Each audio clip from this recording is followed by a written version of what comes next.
Hi friends, తెలంగాణలో జొన్న రొట్టెలు ఎలా చేయాలో మీరు చూద్దరు కానీ కొంచెం సేపే.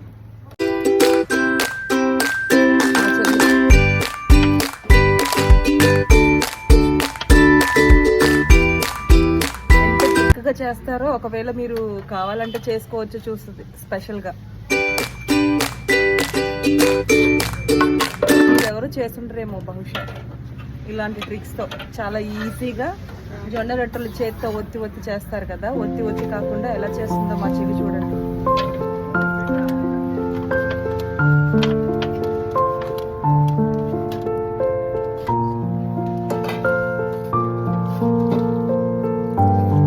ఇలా కవర్ పెట్టింది ఒకటి.